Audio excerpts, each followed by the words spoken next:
Bienvenue, chers téléspectateurs, à cette autre émission dont on a tous une histoire à raconter. Et dans les locaux, dans les merveilleux locaux du Sheraton à Saint-Hyacinthe, lesquels on remercie de nous accueillir ici. Aujourd'hui, nous avons un invité. Je n'ai pas besoin de vous le présenter comme souvent je présente nos invités, mais lui, c'est parce qu'il est connu, parce que vous avez vu son visage sur les poteaux, qu'il s'agit de l'ancien député du Parti québécois à l'Assemblée nationale, M. Émilien Pelletier. M. Émilien, merci d'être parmi nous. Bien, bonjour, ça me fait plaisir d'avoir répondu à ton appel. Oui, tu réponds à mon appel, mais aussi, je pense qu'il faut regarder ça dans le sens que tu réponds à l'appel des Mascoutins. Si on repart au début, tu nais à la Rivière-Bleue. Ouais, c'est où ça pour nos gens? Ben, moi, je suis né à Rivière-Bleue, dans le Bas-Saint-Laurent. C'est dans la circonscription de Témiscouata. C'est à la frontière du Maine et du Nouveau-Brunswick. Le Maine, les forêts du Maine sont à 600 mètres en avant de la maison chez nous. Il était à 600 mètres et le Nouveau-Brunswick est à peu près à 32 km, 30 km. Alors, okay. Moi, je suis né à cet endroit-là. J'ai fait mes études à Rivière-Bleue. Au primaire, j'étais étudiant dans une classe de 7 niveaux. Autrement dit, tous les élèves avaient le niveau 1 à 7. Dans le temps, il y avait la 7e année. C'est ce qu'on appelait les écoles de rang. Les écoles de rang. J'étais dans une école de rang. Ça, c'est le rang 4. Maintenant, c'est devenu la rue de la Frontière Ouest. Mais c'était des écoles. Mais il y avait un professeur avec une 35-40 élèves, parce que les familles étaient nombreuses. Hein. Nous, on était 9 chez nous. Et moi, je suis le 6e de 9. Et après, je suis allé compléter mon secondaire. C'était l'Éclair Saint-Viateur. Au village de Rivière-Bleue, il y avait un petit collège pour la 8e et 9e année. Il y avait du secondaire à Rivière-Bleue? Oui. 8e et 9e année pour les garçons. Et les filles, il y avait un couvent avec des sœurs aussi. Là. Puis après ça, il a acheté une ferme à peu près à 600 mètres, 500 mètres plus loin. Et là, il nous a inscrits, il nous a mis au travail sur la ferme. À 6 ans déjà, on ramassait de la roche, puis on faisait du défrichage et tout ça. Ça fait qu'on a appris un petit peu à travailler avec nos parents et avec les frères et sœurs. Moi, je ne voulais pas travailler sur la terre chez nous parce que je trouvais ça difficile. Déjà en 76, tu étais à Saint-Hyacinthe. Oui.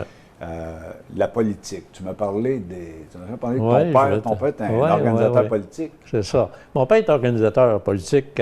Moi, quand j'étais tout jeune, j'avais 7-8 ans, puis je suivais mon père dans les assemblées délibérantes, là, parce que des fois, ça se bousculait pas mal aux portes. Et puis, je le suivais tout le temps. Pourquoi c'était moi qui le suivais tout le temps? Parce que les autres, ça les intéressait probablement pas. Moi, j'étais attiré. Probablement naturellement. Puis quand on parle de libéral dans les années, fin des années 60, il n'y avait pas de Parti québécois encore. Non, c'était le Parti libéral, puis tu avais l'Union nationale. Tu avais Union nationale, Parti libéral. C'est ça. Puis tu avais quelques indépendants qui se présentaient, mais c'était les deux partis qui se faisaient la lutte. Mon père était libéral, notre voisin, nous autres, il était Union nationale. Fait que les enfants, quand en période électorale, on affichait d'un poteau de téléphone, puis avec des échelles. Puis le lendemain, les pancartes étaient parties, c'était les pancartes de l'adversaire qui étaient sur le poteau. On a eu du plaisir, mais j'ai jamais... on peut dire que mon père était organisateur politique, j'ai toujours été proche un petit peu de la politique. Puis quand je suis arrivé à Montréal, puis que le fait français prenait beaucoup d'ampleur, moi, ça m'a accroché ça. J'ai fait des manifestations à Montréal dans les années 70 avec les marches, là, on était 50 000 dans Montréal. Puis aujourd'hui, ce serait difficile d'attirer ce monde-là parce que... Mais... Je me suis imprégné de ça, puis c'est là, moi, des années, déjà au début 68, la formation du Parti québécois, j'ai pris ma carte de membre, je l'ai encore ici. OK, j'allais te demander quand tu as pris ta carte de membre en 68. J'ai pris la carte du mouvement Souveraineté Association, qui était le premier mouvement que René Lévesque a formé.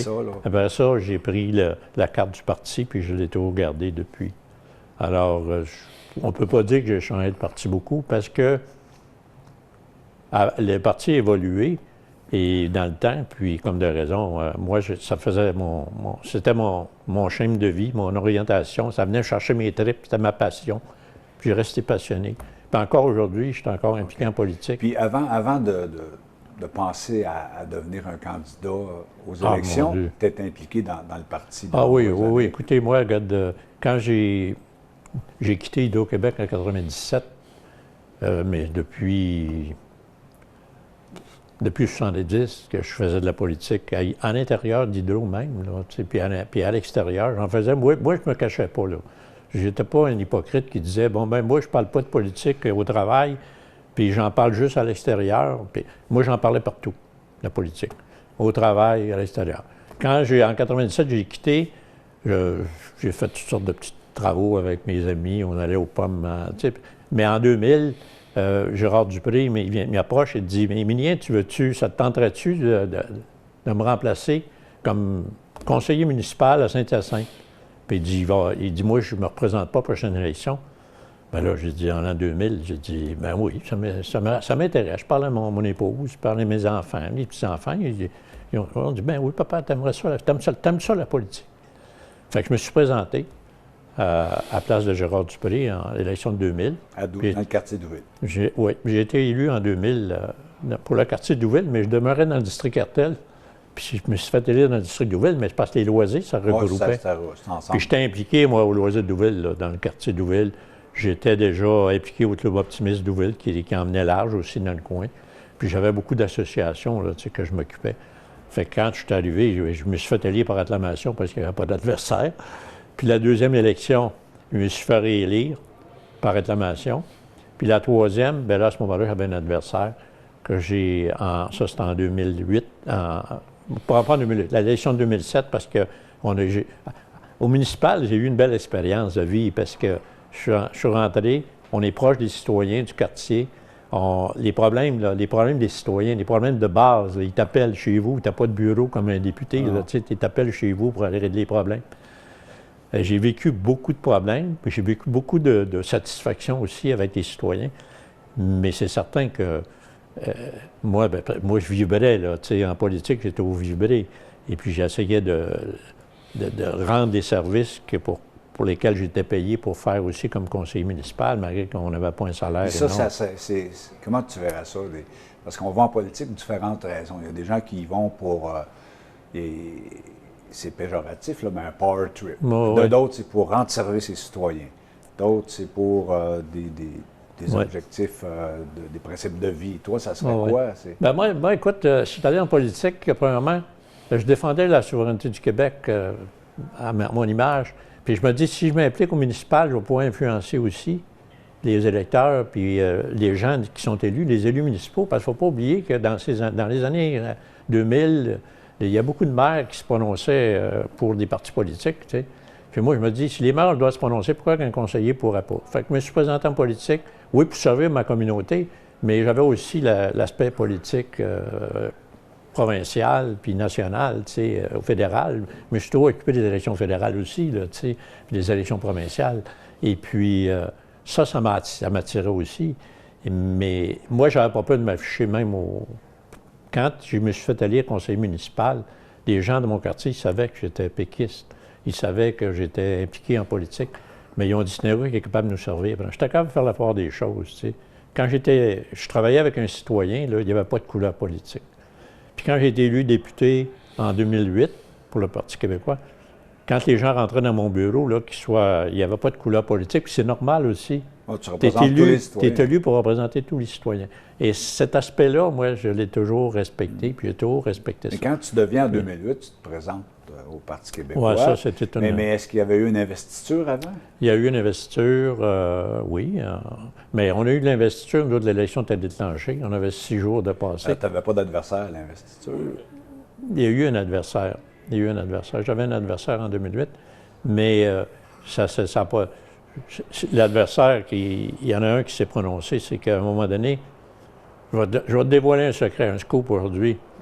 À toutes les élections que j'ai été élu, ou que j'ai participé, j'étais au Parti québécois, j'étais militant de la base, j'avais eu mon investiture au Parti, et puis à chaque élection, on a essayé de me tasser pour me mettre quelqu'un à la place qui avait un diplôme universitaire ou qui avait une meilleure formation technique, meilleure formation technologique. Ou des parachutés. Mais moi, je me disais... Des parachutés? Oui, des parachutés. Quand on parle des gens de l'extérieur? Non, c'était surtout des parachutés, oui. Parachutés. Puis bien souvent, ça ne venait pas d'ici, ça venait de l'extérieur, bien sûr. Puis bien souvent, ce que moi, je me faisais, je m'appuyais sur mon exécutif, sur mes militants. Puis là, J'appelais mes militants, mon organisation, je disais, qu'est-ce que vous en pensez? J'ai dit, moi, s'ils veulent absolument me tasser, ils ne me dérangent pas.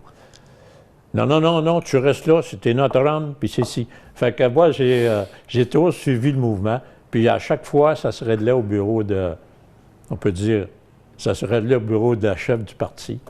Puis je disais, non, je tasse pas, je reste là. Correct, t'es mon homme, tu t'en vas dans ton comté, puis tu te présentes, puis tout ça. Mais à chaque fois, il a fallu que je me batte. Pourquoi? Parce que moi, j'étais un gars de terrain plus qu'un gars de nuages, on peut dire. J'étais plus sur le terrain, je m'occupais des gens. Et puis ça, dans certaines élites politiques, que ce soit au niveau intellectuel, j'avais peut-être pas le niveau intellectuel que les gens voulaient avoir, mais sauf que j'étais plus un gars pour servir la communauté, être au service des gens. Et c'est ce qui faisait ma force, dans le fond. Puis j'étais impliqué dans beaucoup d'organismes. Déjà, je t'écoute, là, puis on voit la grande modestie. Tu dis, j'avais peut-être pas l'intellectuel qui était voulu, mais tu l'avais. Ah, bien, j'en avais. Tu as fait le travail. Oui, j'ai fait le travail, mais sauf que dans certaines élites politiques, puis je pense que c'est ce qui a fait qu'on a perdu notre élection en 2014. Moi, personnellement, j'ai toujours pensé que l'entourage de notre chef en 2014, il y en a plusieurs là-dedans qui étaient sur les nuages. On peut dire sur les nuages. Quand je dis les nuages, je ne veux pas dire qu'ils sont déconnectés complètement, mais ils voient la politique autrement que sur le terrain. Et nous, on était plusieurs députés qui voyaient la politique directement sur le terrain, surtout les jeunes. Les jeunes qu'on avait fait élire, ils n'ont pas eu des postes de ministre, puis de ça, ils étaient sur le terrain, mais il y avait la perception. Moi, je l'avais, cette perception-là aussi. Pour moi, 2014, c'est pas la défaite d'Émilien, c'est la défaite de Mme Marois, du parti de Mme Marois. Oui, mais c'est... Qui est allé en élection en voulant devenir majoritaire, puis ça n'a comme pas roulé, ça n'a pas... Mais personnellement, on a fait l'analyse de tout ça, puis c'est certain que le post-mortem de notre chef, puis le post-mortem de d'autres députés était différent un peu, tu sais. Moi, mon post-mortem était différent aussi. Parce que je me disais, moi, on venait de voter une loi sur les élections à date fixe pour ne pas que nos adversaires profitent du momentum pour se faire élire. Et nous-mêmes, on déclenche l'élection dans un moment propice, alors qu'on venait de passer cette loi-là, mais on ne l'a pas expliqué. On n'a pas pu l'expliquer. Et toi, cette défaite-là, comment ça t'a affecté? Ça doit nous affecter, là. Comment tu...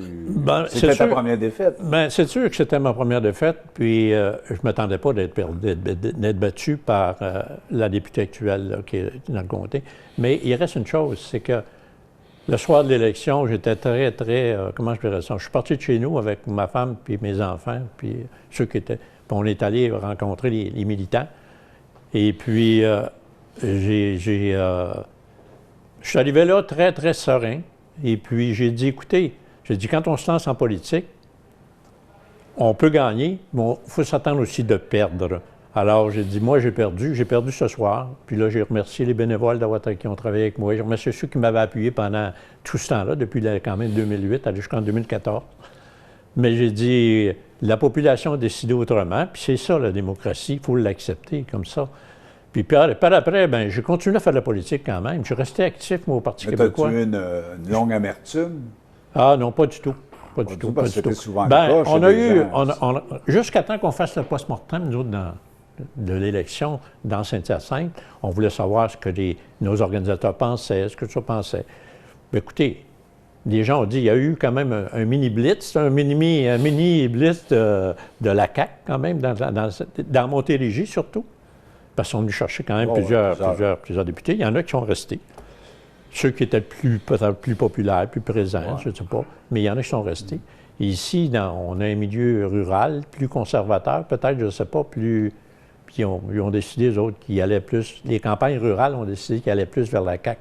En ville, ici, moi, j'ai fait une belle lutte. Là. En ville, je serais resté probablement pas mal... Dans le milieu urbain. Milieu urbain, j'étais pas mal populaire. Mais dans les milieux ruraux, l'influence de la CAQ a été plus forte. Donc, mais ça ne m'a pas frustré plus tout le 4-5-0, dans le fond. Oui, c'est ça. Puis moi, je me suis dit par après, pour répondre à ta question, je me suis dit par après, écoute, j'ai peut-être fait des erreurs, moi aussi, dans mes mandats, mais qui n'en fait pas? Tu sais, je suis humain comme tout le monde.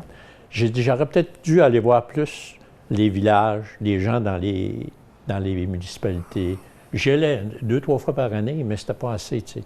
Il aurait fallu aller voir, mettons, aller chez les producteurs agricoles, aller travailler une journée avec eux autres, mettons, de temps en temps.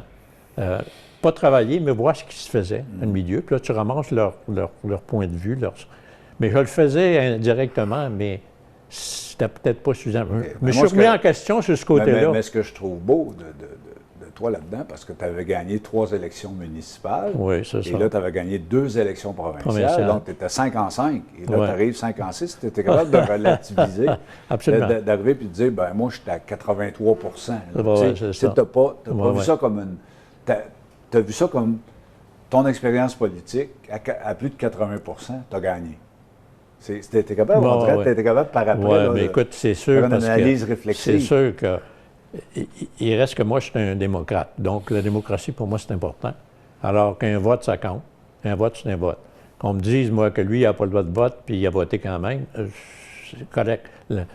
Si on revient au référendum de 95, il y a bien des gens qui ont voté, puis ils n'ont pas le droit de vote, puis ils ont voté, on a perdu. On a perdu, correct. Jacques Parizeau, il a dit des choses, il y en a d'autres qui ont dit des choses, mais moi ça m'a déçu, c'est sûr, on est toujours déçus. Moi, j'ai vu des gens pleurer le soir des référendums. Pourquoi? Parce que c'est nos passions, c'est notre cœur qui est en jeu. Mais par après, moi, je me suis ressaisi, mais j'ai gardé mes convictions quand même si j'ai perdu. Mes convictions sont les mêmes aujourd'hui qu'il y a 20 ans, 25 ans. Mais après ce passage en politique, tu es resté attaché au parti politique, mais tu as eu d'autres implications. Tu es un type à Saint-Hyacinthe, tu es impliqué dans... J'ai toujours été impliqué, on peut dire, dans les domaines. Tu sais, je suis impliqué à la Société Saint-Jean-Baptiste depuis les années 90. Je suis secrétaire de la Société Saint-Jean-Baptiste, Richelieu et Masca. Je suis impliqué au Club Optimiste. Cette année, je suis même revenu sur l'exécutif du Club Optimiste parce que... De Douville, hein? De Douville. C'est le Club Optimiste Douville, mais on couvre toute la ville maintenant, parce qu'il n'en reste plus beaucoup de clubs optimistes. Mais nous, on a un club très vivant, puis on va chercher des membres un peu partout. Et je suis impliqué beaucoup au Club Optimiste. Ils sont venus me chercher, ils disent « Hey, c'est notre 40e, ça nous prendrait de la mémoire un peu pour fêter. » Mais là, avec la pandémie, c'est plus difficile. Nos activités sont plus difficiles, mais on fait quand même beaucoup d'activités. Puis là, j'ai embarqué, regardez, un projet que j'avais jamais pensé pouvoir faire. Je suis maintenant sur le conseil d'administration des ateliers de transition à Saint-Hyacinthe. Les ateliers de transition, c'est la plus belle entreprise qu'il ne peut pas y avoir à Saint-Hyacinthe, là, pour faire travailler, sortir les gens de leur milieu, l'insertion sociale des gens de santé mentale, des gens qui ont un problème de santé mentale. On engage des gens de santé mentale pour faire des travaux en usine, c'est une forme d'usine, là, tu sais. On fait du déchiquetage industriel, déchiquetage confidentiel. Et on fait on a des tables de travail où les gens font des travaux manuels, plus manuels que d'autres choses, mais ça répond à un besoin. On a 60 employés maintenant, puis il y en a qui évoluent. Il y en a qui retournent sur le marché du travail, puis il y en a qui retournent aux études. Dans ceux qu'on a, il n'y en a pas beaucoup, peut-être 5-10 qui retournent. Mais déjà là, c'est déjà un gros gain pour la société. Puis les gens qu'on sort de leur milieu de vie, puis qui viennent travailler, bien, on va donner un exemple avec la pandémie, là, quand il a fallu fermer l'usine au début. Et là, on a dit aux gens, vous voulez aller rester chez vous. Hey, les gens étaient déçus. Les gens étaient déçus, ils voulaient venir travailler. À le temps des fêtes, là, on ferme le temps des fêtes, on dit, il y en a-tu qui veulent continuer à travailler pendant les fêtes parce qu'on aimerait ça garder des tables de travail parce que les entreprises nous demandent on a des contrats de signer, tout ça.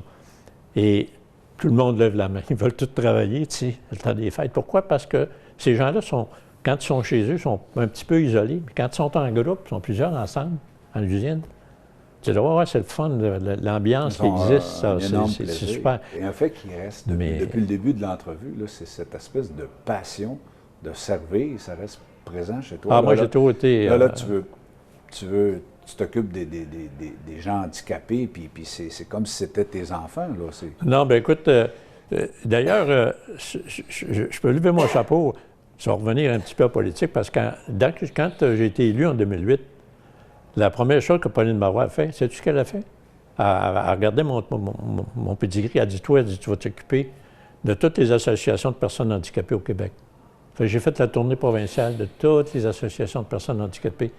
Et puis, je demandais les besoins qu'il avait, c'est quoi qu'ils vivaient, ressentaient, tout ça. Aller jusqu'à des gens qu'on rencontrait à mon bureau à l'Assemblée nationale qui venaient nous dire « Bien, regarde, ma chaise roulante, là, il y aurait une autre façon pour pas que je me fasse mal il y aurait une autre façon de l'articuler, tu sais. » Puis j'étais sensible à ça, j'ai toujours été sensible à ces gens-là.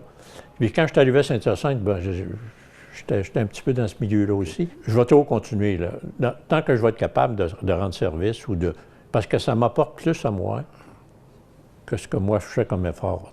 Pour moi, c'est pas une grosse effort. Tu nous dis vraiment là, ce que c'est le volontariat ou le bénévolat, c'est à donner, on reçoit plus que qu'est-ce qu'on donne.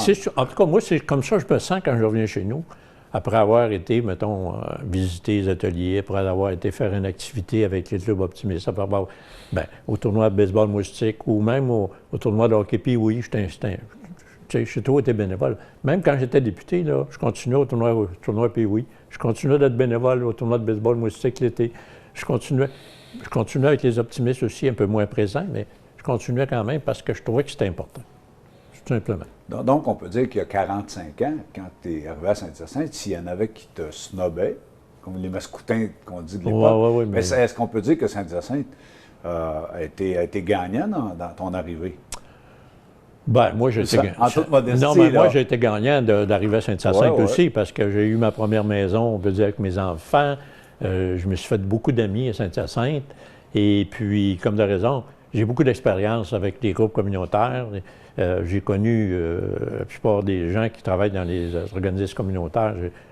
Je les connaissais avant d'être élu député, puis j'ai appris à les connaître encore plus après. Émilien, tu es un homme de 75 ans. Moi, 75. 75. Est-ce qu'on peut dire qu'Émilien est un homme heureux? Oui, ben oui.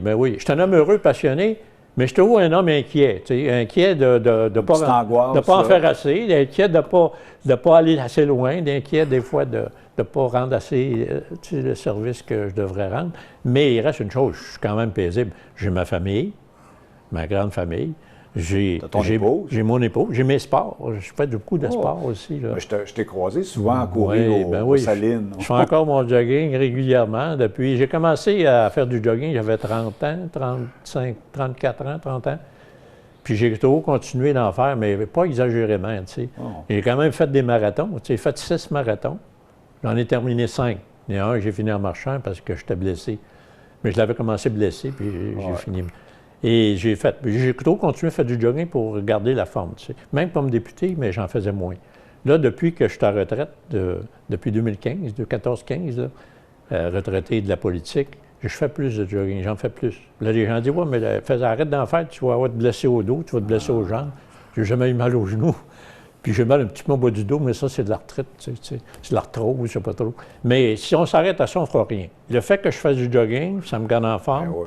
Ça me garde alerte. Ça te donne un bon cardiovasculaire. Ça me permet aussi de voyager dans le temps, de voyager avec mes enfants, de voyager avec ma femme, puis de m'occuper de mes petits-enfants. Mes petits-enfants, ils me voient aller, puis ils disent « Hey, grand-papa, t'es super, tu sais. » Ou « Grand-maman, t'es super. » Ben oui, parce qu'on essaie de se garder... Tu deviens pour eux tout un modèle. Une référence. Une référence, un modèle. Oui, c'est ça. En tout cas, puis tu l'es pour nous, les mascoutins. Tu sais, un ancien député, on le regarde aller, on regarde ce qu'il fait, puis ça a une influence sur bien des gens. Mais cette partie-là, je la sens pas beaucoup, mais... Ça sent pas, mais je sens qu'en autour de moi, les gens me respectent comme je suis, tu sais, puis moi, je les respecte comme ils sont. Et puis, dans ma famille, bien, c'est sûr que les gens sont fiers de leur grand-père. Les petits-enfants sont fiers de leur grand-père. Que je te disais tantôt, parler de la défaite de 2014, ceux qui ont eu le plus de peine, c'est mes petits-enfants. Les petits-enfants qui avaient 10 ans, 11 ans, 12 ans, ils étaient sûrs que je gagnerais. Tu sais, le grand-père, c'est le plus fort. Mais j'ai dit, prenez le positif de l'échec. Prenez pas le négatif. Prenez le positif de l'échec. Mettez-le à votre service. Et puis, vous allez voir, vous allez progresser. Vous allez avancer. Moi, j'ai toujours marché comme ça. J'essaie de prendre ce qu'il y a de positif dans une expérience vécue, que ce soit un échec ou un succès, mettons. Et puis... C'est certain que c'est plus difficile un échec à vivre. Mais si tu prends le positif, tu vas tu vas passer plus vite à autre chose. En terminant, parce qu'il y a toute bonne chose, il faut terminer notre émission. Moi, ce que je retiens particulièrement, j'espère que nos téléspectateurs ont pu voir la même chose, c'est toute cette modestie derrière tout tout ce que tu as réalisé, mais c'est parce que tu sembles oublier que tu as un énorme potentiel, tu as beaucoup de talent, puis tu as beaucoup d'entre-gens. Ça t'a permis de passer un peu partout. Puis qu'est-ce que tu penses que les Mascoutins vont se rappeler d'Émilien Pelletier? La seule chose que je ne voudrais pas, c'est que la culture américaine, la culture anglaise prenne le dessus sur notre propre culture à nous pour nous faire disparaître. Ça, je vais continuer à me battre là-dessus, là, parce que ça vient me chercher, ça. Ça vient me chercher au plus haut point. Puis je vais continuer à faire de la politique pour ça. Bien, je te remercie, Émilien, d'avoir participé à notre émission. Ça me fait plaisir. Et là-dessus, j'aimerais inviter nos téléspectateurs à nous revenir pour notre prochaine émission dont on a tous une histoire à raconter.